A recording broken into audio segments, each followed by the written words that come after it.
Hi, everyone. Welcome to this week's episode of the Fiercely Spiritual podcast. I'm your host, Sandra Ray, and I'm so delighted you're joining me this week.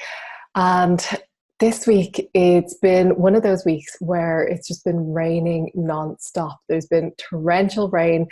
I think, the past 24 hours, it hasn't stopped. There are puddles outside the size of swimming pools. And I'm wearing my husband's cashmere jumper, which I found recently. It was washed and it shrunk in the wash.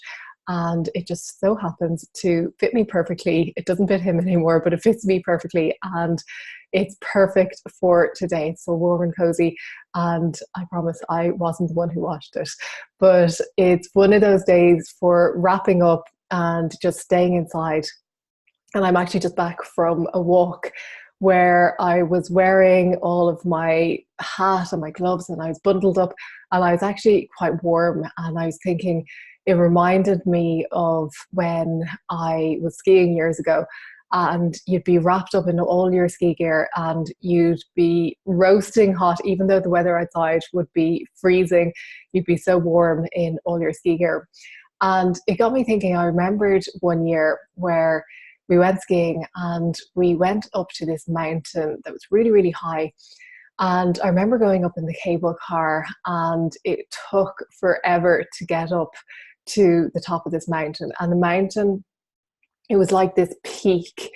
And there was two sides. There was like the left side of the peak, which was the harder side to ski on. And then there was the right side, which was a little bit less severe. And that was the easier side. And because I wasn't that experienced, myself and a few friends went over to the other side, the easier side. And the temperature, I think it was about minus 15 degrees. And the weather was atrocious. It was like just snowing. You couldn't see 10 feet in front of you. There was these winds that were howling. It was really, really tough conditions. And I remember I was skiing there for a while and I was enjoying it, but the wind was just making it so much harder. And because we were up so high, the air was really thin. It was hard to breathe. And I was kind of struggling, but trying to enjoy it. And I remember part of our group had gone over to the other side of the mountain. And I was kind of thinking to myself, should I go over and try that side? And I was thinking, well, if it's this hard on this side, what's it going to be like on the harder side where it's steeper and it's going to be more difficult? And I was thinking, oh, I'll just stay here for a bit longer, make sure that I'm really comfortable just skiing this side. And then maybe after lunch, I'll go try the other side. So I stayed on that side for a while, but then I just thought to myself, I'm just going to go over. I'm just going to have a look, see what the other side is like. I'll try it and I'll just see what it's like. And it took me about, I'd say, 2 or 3 minutes to ski over to the other side. It was so close. And when I got there, I was so surprised at what I was presented with.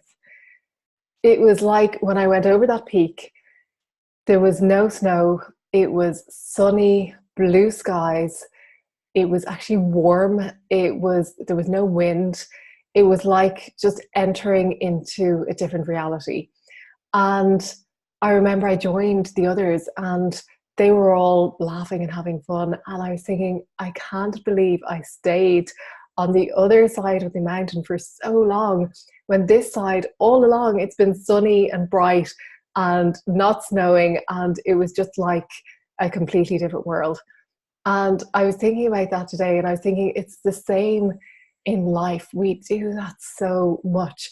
We stay in our comfort zone, or a zone of seeming comfort, where we think, well, I know this side of the mountain, I know this job, or I know this relationship, or I know this house that I'm living in, whatever's familiar and known. And you think, I'm just going to stay here a bit longer because this is what I know, this is what I trust, this is what's familiar, it's comfortable.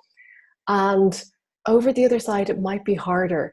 It might be more difficult. The slopes might be steeper, and maybe it's just easier just to stay where I am.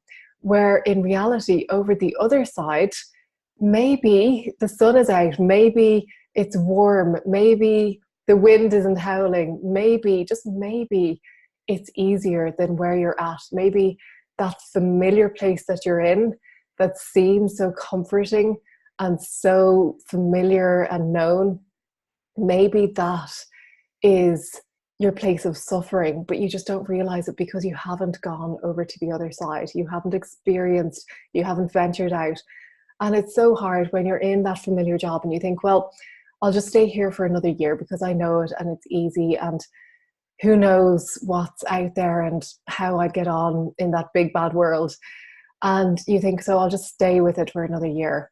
And maybe you think, well, this relationship is familiar and it's, it's nice and everything's going well. Maybe I'll just stay here for another year. And maybe you think that that will be the safe choice, the realistic choice, the choice that doesn't, fluff anybody's feathers or doesn't upset you in any way. But you just don't realize that you're in that howling wind already. You're on the dark side of the mountain already.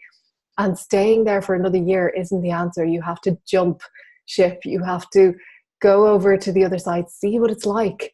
You can always dip your toe in. And that was exactly my intention. When I went over to the side, I said, I'll just go have a look. I'll see what it's like.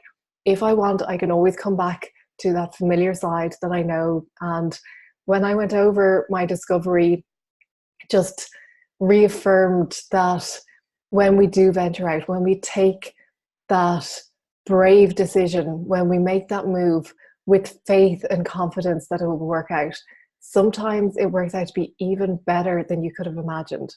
And always, always, always, when you do decide to make those decisions, you don't have to just jump ship. As I said, you can talk to spirit, you can consult your intuition, you can sit with the decision and see how it feels. And for me that day, it felt right just to go over and just to take a look, just to see. And I was rewarded for that. I could have stayed where I was, but I just felt like something was drawing me just to the other side, just curiosity, just to see what was out there. And if you feel that pull, if you feel drawn to something new, if you feel drawn, but you're just afraid to dip your toe in the water, know that it may be something you're being drawn to because it is sunnier and it is easier and it is better and it is the right thing for you.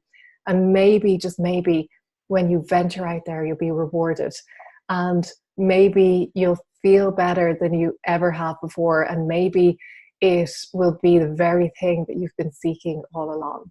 So I just wanted to remind you of that today, because I know that it's difficult when you don't have that perspective, when you're venturing out into the unknown and you just don't know what's out there. And it is difficult to make that choice. But know that you're being supported, you are being guided. And when you get those intuitive feelings, just to go to, out of curiosity or wonder, excitement, just to follow those little nudges, because that's your soul nudging you in the right direction, and having the courage to step out and to follow those little nudges, you are always rewarded. I hope you enjoyed this episode, and I hope you venture out there and take those steps in the direction of your dreams. And it is my intention that you are rewarded wonderfully for your courage and bravery. Thanks for listening and watching, and I'll see you again soon. Bye-bye.